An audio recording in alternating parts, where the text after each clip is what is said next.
Vous saviez que Ben Stiller, l'acteur de La Nuit au musée, a créé l'une des meilleures séries télé du moment. Notée 4,4 sur 5 par les spectateurs sur AlloCiné, elle s'appelle Severance et elle parle de séparer radicalement vie pro et vie perso. On a rencontré Ben Stiller et l'acteur principal Adam Scott pour la sortie de la saison 2. I think the timing of when the show finally came out, sort of deep into the pandemic, as we were making it, that just happened by chance. It had, an effect of being able to sort of like be a mirror for people to look at, their own work-life situation. And it was really interesting to hear the feedback from people and to see how people responded in different ways. And I know there's one fan of the show who was a veteran of the Iraq War who talked to us about it, about how, his experiences with PTSD really related for him in a way to the show, the questions of how, the idea of a severance chip would affect people in that way, not dealing with traumatic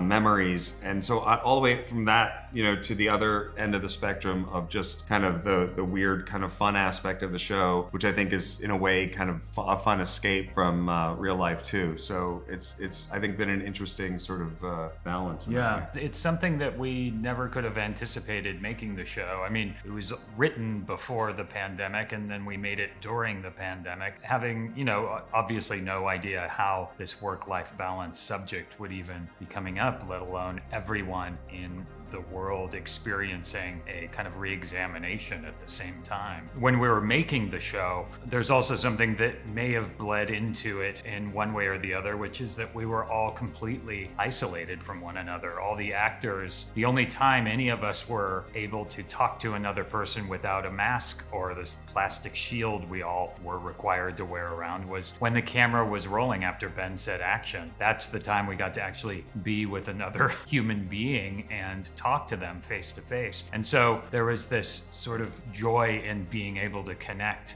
with one another that wouldn't have been there in any other circumstance. And whether or not that is something that bled into the show that people could feel or relate to, who knows?